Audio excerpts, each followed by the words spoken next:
अस्सलाम वालेकुम, कैसे हैं भाई आप लोग? खैरियत से हैं? ठीक ठाक है जी। इंडिया जीत गया नीदरलैंड से, और एक्सपेक्टेशन ये थी कि इंडिया जीतेगा नीदरलैंड से, क्योंकि ऑब्वियसली बात है इंडिया और नीदरलैंड में बहुत बड़ा फ़र्क है। लेकिन हैट्स ऑफ टू नीदरलैंड यार, बड़ा उन्होंने मतलब फाइट किया। And like through out the match it didn't seem like it was a one sided match. मतलब उन्होंने जितना वो कर सकते थे, जितनी उनकी एबिलिटी थी, उस हिसाब से उन्होंने इंडिया को काफ़ी स्ट्रेच किया। But in the end India one by 17 runs.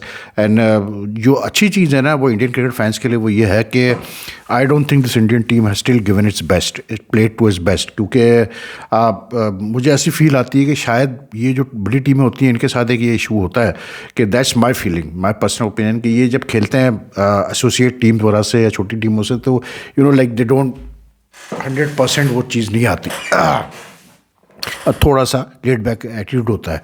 और ये जो ग्रुप था पाकिस्तान और इंडिया जिसमें एक ग्रुप में थे, तो इसमें क्योंकि बाकी भी एसोसिएट टीम्स थी सारी, नीदरलैंड्स, नमीबिया, तो उसकी वजह से यूएसए, तो उसकी वजह से आई थिंक मे बी इस वजह से भी थोड़ा सा इंडिया का हो रहा है। लेकिन जो अच्छी चीज़ है ना इंडिया की, कि वो ये रही है कि despite Abhishek Sharma not firing in the group matches, they have still manage to put up good totals and the bowlers have manage to like defend those totals. और आज भी अभिषेक शर्मा जल्दी आउट हुआ, उसने वो आर्यन दत्त ने मतलब क्या कहते हैं अपना पहली ओवर में आउट कर दिया। उसी तरह वो बोल्ड हुआ वाइल्ड शॉट खेलते हुए। और थोड़ा सा मुझे लगता है कि Abhishek Sharma maybe is feeling the pressure of expectations, कि उसको अब ये लगता है कि मुझे हर दफ़ा एक ही तरीके से खेलना है और रन्स करके दिखाना है कि जी मैं ऐसे खेल सकता हूँ। But I think at times क्या होता है कि कभी कभार आपको थोड़ा सा मतलब जो है ना अपना गियर चेंज करना पड़ता है हल्का सा, कि एक दो ओवर आप सेट हो, उसके बाद फिर आप जैसा आपका स्टाइल है वैसा खेलना शुरू करो। आज ईशन भी जो है 18 करके वो भी बोल्ड हो गया। मतलब उसने मतलब 7 बॉलर पे किए थे, लेकिन the way Tilak Varma and Surya Kumar Yadav like handled the situation. एक जो चीज़ अच्छी मुझे नज़र आई वो ये है कि इस इंडियन टीम में एक चीज़ है कि like they understand the condition very well. Surya का ये पहली दफ़ा नहीं इस टूर्नामेंट में, ये तकरीबन तीसरी दफ़ा ऐसा हुआ है कि इसने इनिंग्स को होल्ड किया, और वो अपना नेशनल गेम सैक्रिफाइस कर देता है लेकिन वो इनिंग्स होल्ड करता है। लेकिन अच्छी चीज़ ये है कि like if you have like if you struggled in the earlier stages power play, तो उसका मतलब ये नहीं कि आप हर आदमी आके वाइल्डली शॉट खेले। अगर डेप्थ है आपकी बैटिंग में, जैसे इंडिया की, तो मतलब कैसे बोलते हैं रिंकू सिंह आ रहा है बैटिंग करने के लिए 7 पे, और वॉशिंग सुंदर है, आज वॉशिंग सुंदर था तो वो 8 पे है, तो काफ़ी डेप्थ है बैटिंग में। लेकिन अगर आप वॉशिंग सुंदर की जगह अक्षर पटेल को भी डाल दें तो वो भी बहुत अच्छा बैटिंग कर लेता है। लेकिन आई थिंक कि what they have realized is के जिस टाइप की पिचेस हैं और जिस वेदर में ये मैचेस खेले जा रहे हैं, तो सूर्या का जो तरीक़ेकार है ना, कि वो मतलब क्या करता है कि वो होल्ड करता है इनिंग्स को with smart rotation inside the strike rotation inside the circle, then plus heat, मतलब ऐसा नहीं है कि वो बिल्कुल ही कट आउट कर देता है बड़े शॉट्स, लेकिन वो रिस्क कम कर देता है, वो शॉट्स कम कर देता है कि जहाँ पर रिस्क ज़्यादा है। Today he was lucky that he one of his catches was drop, but it because he didn't stay for long. 34 की उसने 28 बॉलों पे, लेकिन जो उसने और तिलक ने जिसने 31 किए, उसने भी 27 बॉल्स पाँच किए।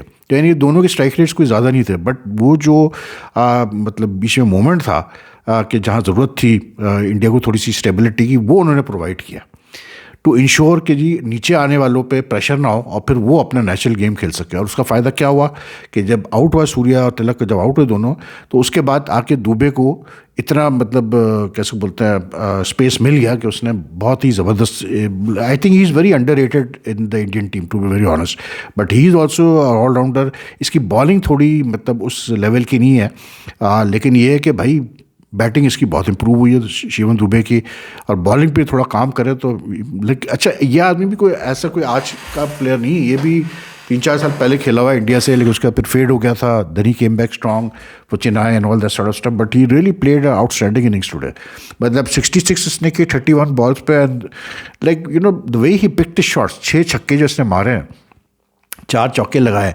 थोड़ा सा उसमें नीदरलैंड्स के बॉलर्स की भी गलती ये थी कि देवर लाइक खास करके एक ओवर जिसमें वो मतलब क्या नाम था उसका एकरमैन, उसने जिस तरह से उसको बॉलिंग की ना, आप एक आदमी जिसकी इतनी हाइट है उसको आप थोड़ा सा भी स्लॉट में देंगे तो वो तो नहीं छोड़ता। फिर इसका शिवम का जो है ऑन साइड और टूवर्ड्स लॉन्ग ऑन बहुत स्ट्रॉन्ग है इसका, एंड लाइक 2-3 ओवर लगे इसको बस सेट होने में, और उसके बाद इसने सूतना शुरू कर दिया। हार्दिक आया, उसने भी मतलब अच्छा 30 रन किया ऑफ जस्ट 21 बॉल्स, उसने भी 3 छक्के लगा दिए। तो इनकी पार्टनरशिप जो थी it like enabled India to go up to 193 for 6। I thought at one stage Netherlands ने बड़ा अच्छा इनको कंट्रोल किया हुआ था, मतलब ऐसा था कि Netherlands should have been satisfied, लेकिन you know when you can't get a player like Shivam Dube out early, तो फिर वो सूरज लेटर आपको तो तंग करेगा वो, और उसने किया। और नेदरलैंड्स के जैसे मैंने कहा ना, बॉलर्स ने भी they didn't like complete, they didn't do the homework on well, जिस उन्होंने अच्छा होता है हो क्या रहा है आजकल, मैंने ये चीज़ नोट की है कि ऊपर वाले बैट्समैनों में जैसे अभिषेक शर्मा पे, ईशान किशन पे तो होमवर्क सब कर रहे हैं, नीचे वाले बैट्समैन वो होमवर्क नहीं करके आ रहे बॉलर्स, जिसकी वजह से वो नीचे वाले batsman in the last 3 matches, we look at last 4 matches भी देखना, आप पाकिस्तान का भी गिन लें तो नीचे से रन हो रहे हैं। उस दिन तो खैर ईशान ने रन किया पाकिस्तान के खिलाफ, लेकिन you know this is something के which is very important to understand in the super 8 कि अगर आपकी विकेटें जल्दी गिर गई पावर प्ले में, आपको जल्दबाजी करने की जरूरत नहीं है। You have to wait till the 15-16 over, 16 over आप खेल जाओ, उसके बाद फिर अगर आपके पास विकेटें होंगी, नीचे आपके हार्ड हिटर्स होंगे, तो you will get at least 50-60 run in 4 overs, आराम से आप 50 रन तो बना लेते हैं, कोई टेंशन ही नहीं है। तो विकेट्स होना बहुत ज़रूरी है, विकेट्स अगर गिरती जाएगी तो फिर बात बनेगी नहीं। लेकिन जो डच हॉलैंड की जो मतलब जितनी बॉलिंग है उस हिसाब से de Leede bowled very well, Aryan Dutt fantastic figures like 19 run पे 2, इसने एक इसका उसके दुबे को भी इसने तिलक को इसने लेग बिफोर था, काफ़ी क्लोज था वो, लेकिन अनफॉर्चुनेटली क्योंकि एम्पायर ने नॉट आउट दिया था तो वो despite the ball like striking the stumps leg stump, लेकिन वो इतनी नहीं स्ट्राइक हो रही थी कि एम्पायर अपना डिसीजन रिवर्स करे। लेकिन लाइक इसने क्या कहते हैं अपना क्लाइन ने अच्छी बॉलिंग की और बास डिलीडी ने बहुत अच्छी बॉलिंग की, लेकिन ये खूब कुटा हुआ आज ये अपना क्या नाम है लॉगन वैन बीक जो इनका फास्ट बॉलर है, he gave 56 run but he took 3 wickets, that also very important.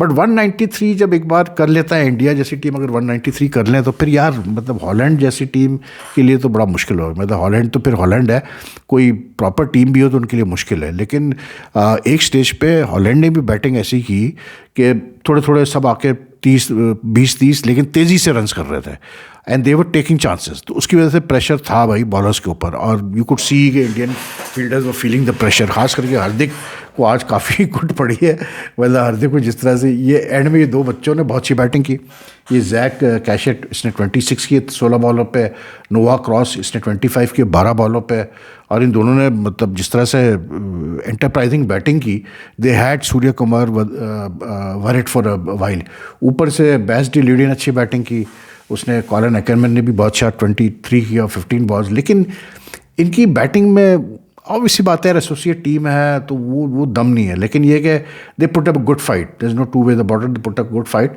Hardik give away 40 run in 3 overs today, आप इस अंदाजा करें कि मतलब कितने रन कंसीड किए इसने। लेकिन शिवम दुबे ने 2 विकेटें भी ली, रन्स के बाद 2 विकेटें भी ली, but the main thing was that India sustained the pressure. Now I think we'll see the best of India in the super 8, I think we'll see the best of England in the super 8। West Indies definitely dark houses now, because कल ये खेलेंगे West Indies वाले अपना आखिरी match, I think Italy से खेल रहे हैं, उसके बाद कल एक इंटरेस्टिंग मैच है उसका Sri Lanka and Zimbabwe. But I think most of the teams now because in the super 8 जैसे पाकिस्तान का मुकाबला होगा न्यूजीलैंड से, इंग्लैंड से, श्रीलंका से, इंडिया का मुकाबला होगा साउथ अफ्रीका से, वेस्ट इंडीज़ से, जिम्बाब्वे से, तो like we should see some good matches. लेकिन I think India is holding back its best, that's my assessment, I may be wrong, लेकिन मुझे ऐसा लग रहा है कि India can do much better than this. If you recall 2 matches इन्होंने associates के खिलाफ खेले, दे स्ट्रगल्ड बिट, उसके बाद एकदम से इन्होंने आके पाकिस्तान को जिस तरह से मतलब मारा है 61 रन से, इट शोड के जब वक्त आएगा ये एकदम से अपना गेम चेंज करेंगे। लेकिन I've noticed this that like any other team, but more so इनकी टीम जो है ना, it is a far more dangerous side when one of the openers gets going। मतलब ईशान या अभिषेक में से कोई एक बड़ा स्कोर कर दे तो फिर तो ये बड़ी डेंजरस साइड हो जाती है, इसलिए क्योंकि that allows Tilak Varma and Surya Kumar to play the natural game. ये फ़र्क आ जाता है जब विकेट गिरती है ओपनर्स की जल्दी, तो फिर सूर्या कुमार को being a captain he has to then hold back his natural shots. तो I think like I just think India will see like a much stronger performance in India when the Super 8 comes. तो देखते हैं क्या होता है, अब Super 8 में होंगे असल मैचेस. बाकी तो यार सीधी बात है कि इतनी क्रिकेट चल रही है कि 3-3 मैचेस एक दिन में आप देख रहे होते हैं तो आप भी थोड़ा सा वो हो जाते हैं, याद भी नहीं रहता कि किस वक्त क्या हुआ कैसे हुआ.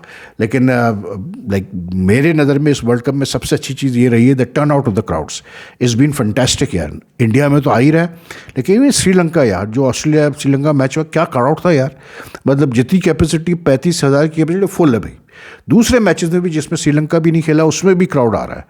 तो like specially in the day night matches we are seeing crowds. That is a very good sign for cricket, T20 cricket. And I think that's a very good thing कि मतलब क्राउड की पार्टिसिपेशन है इस world cup में. And I think they will enjoy it more now when जब अच्छे matches होंगे. अब रही बात पाकिस्तान की, कि पाकिस्तान, मैंने तो अपनी पिछली वीडियो में भी अभी जो मैंने की मैंने उसमें क्लियर बोला. मैंने कहा भाई जिस तरह की ये टीम है ना भैया, मैंने अब उम्मीद लगाना छोड़ दी है इनसे. अब ये है कि हर मैच टू मैच चलो अच्छा खेलते जाएंगे, आपको पता चल जाएगा ये जा रहे हैं सुपर फाइनल में.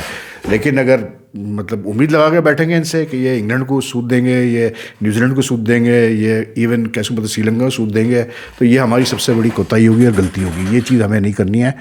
Just stay with them. जैसे एक होता है ना, एक टीम के बारे में आप कहते हैं like for example South Africa, India right now are the favourites to make the what you call it, कैसे बोलते हैं, semifinals and then the final.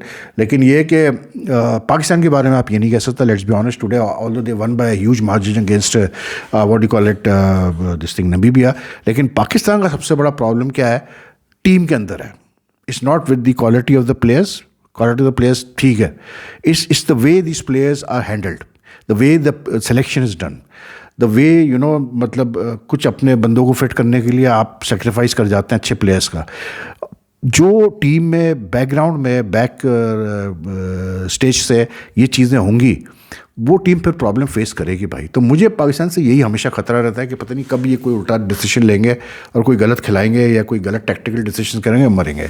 India के खिलाफ अभी तक सोच के होता है कि यार क्यों आपने पहले जो है उनको इंडिया को बैटिंग कराई. पाकिस्तान की स्ट्रेंथ बैटिंग फर्स्ट है यार, सीधी सी बात है. पाकिस्तान अपने बॉलिंग पर डिपेंड करेगा. अगर पाकिस्तान ने जीतना है, सेमीफाइनल तक पहुँचना है, तो आई मीन रिगार्डलेस क्या हो, आपको तो पहले बैटिंग करनी है. लेकिन इनका कुछ पता थोड़ी होता है भाई. ये सारे जीनियसेस हैं, माइक हैसन, सलमान अली आगा वगैरह जितने भी बैठे हुए हैं, ये सब जीनियस लोग हैं. इनका कुछ नहीं पता होता किस दिन क्या ये डिसीजन ले, उसका फिर बैठ के एक्सक्यूज ढूंढेंगे. ये नहीं बोलेंगे हाँ हमसे गलती होगी, उसका बैठ के डिफेंड करेंगे अपने डिसीजन को कि नहीं जी हमने सही डिसीजन लिया.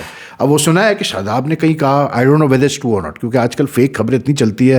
लेकिन किसी ने मुझे भेजा कि जी किसी ने सवाल किया शादाब से, किसी मीडिया वाले ने, कि जी वो आपको फॉर्मर प्लेयर्स इतना क्रिटिसाइज़ करते हैं और इतना आपको उड़ाते हैं ये वो करके. तो उस पर उसने शादाब ने कहा कि मैं किसी को क्रिटिसिज्म करने से रोक नहीं सकता, लेकिन इतना ज़रूर मैं कह सकता हूँ कि ये जितने भी बड़े प्लेयर्स हैं कम से कम हमने इंडिया को एक दफ़ा तो वर्ल्ड कप में हराया, ये तो वो भी नहीं कर पाया. अगर ऐसा उसने कहा है तो उससे बड़ा बेवकूफ़ कोई नहीं है भाई. इसलिए क्योंकि वो जिस टीम की बात कर रहा है ना भैया, वो टीम जो थी ना वो छोड़ दें आप. उन्होंने इंडिया को रेगुलरली, आज भी जो पाकिस्तान को स्लाइट एज है इंडिया के ऊपर in all 3 formats win loss ratio में, वो because of the team of the 80s and 90s and early 2000. तो शायद आप शुड रिमेंबर दैट. इन लोगों का ये करंट जनरेशन प्लेयर्स का ये बड़ा मसला है कि एक अच्छी परफॉर्मेंस हो जाए या कुछ हो जाए, एक टच ऑफ एरोगेंस आता है जो कि होना नहीं चाहिए, क्योंकि इतना कोई ऐसे ये कोई क्वालिटी प्लेयर्स है नहीं, टू बी वेरी ऑनेस्ट यार. लेकिन ऐसा आपको शो करेंगे जैसे ये एहसान कर रहे हैं पाकिस्तान से खेल के. ठीक है, बातें इनकी आप अजीब अजीब से सुन लें. मतलब लाइक एक होता है कि आप you lose faith in something. It's happening with Pakistan cricket now, specially as far as I am concerned, कि इतना ये लेट डाउन करते हैं कि बस और फिर उसके बाद इनकी बातें सुनो तो आपको और जो है ना फिर आपका ब्लड प्रेशर हाई होता है कि यार ये क्या फजूल बातें कर रहे हैं. अच्छा, जो लोग इनका मजाक उड़ा रहे हैं भाई, उनमें पेश वो लड़के हैं जो 90s में नहीं खेले, 80s में नहीं खेले.